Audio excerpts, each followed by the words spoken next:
Hi, I'm the Michael Myers fanatic, and here begins my next video in the Nightmare on Elm Street franchise. Nightmare on Elm Street 3, Dream Warriors. The film was released on February 27th, 1987. It stars Heather Langenkamp, Patricia Arquette, Lawrence Fishburne, and of course the legendary Robert Englund. So the movie basically is about a bunch of kids staying at a psychiatric hospital. Why? Well, because they're afraid that Freddy's going to get them, or somebody, who they are afraid of.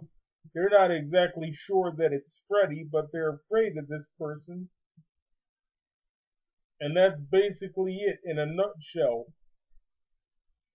Each one of the people have their personal demons that they have to battle, and Freddy uses those demons against them.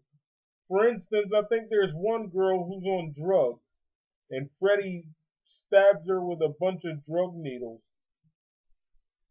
One guy's in a wheelchair, and then there's these other guys that I don't really care about. Oh yeah, and then there's this one random black guy.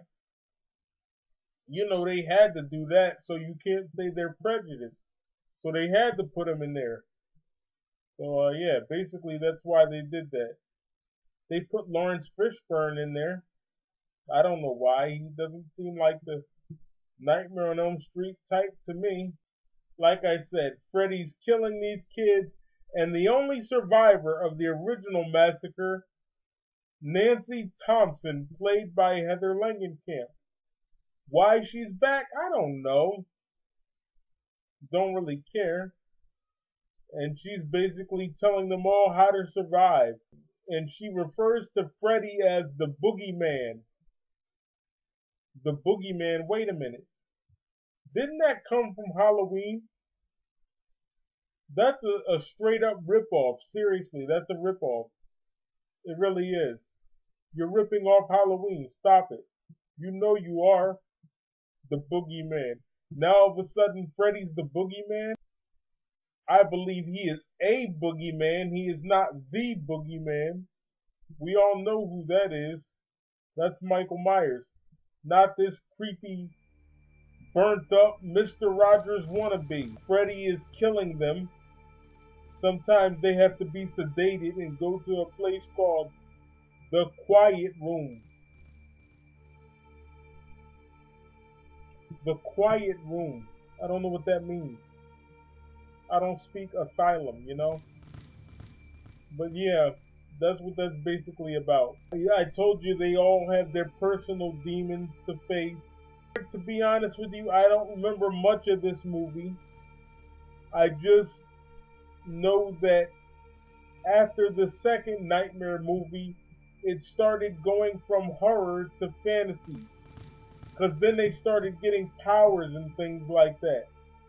The kid in the wheelchair had powers. He was a wizard. So now we have wizards in horror movies.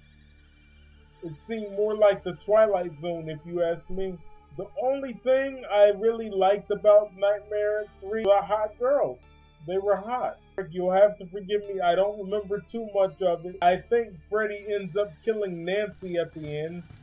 Nancy reconciles with her father, played once again by John Saxon. That's a good thing. Freddy kills her by stabbing her in the back and posing as her dead father. That's basically, as much as I remember. And like I said, they all had powers. And there was the one kid named Joey, he couldn't talk. Or was that the fourth one? See, I don't remember. This is strictly based on memory. Freddy ends up being stopped by the kids using their powers. And he goes away. I think he made one person fall out of a window.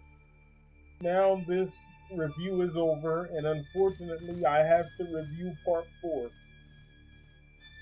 This is really going to suck as the series goes on.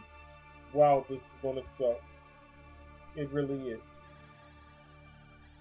And to think I have 5 more movies left, I would say I approve this message. But the series is getting worse and worse as it goes on. The only thing that's good about this is the fact that we get to look at hot girls. Other than that, it sucks. Bye.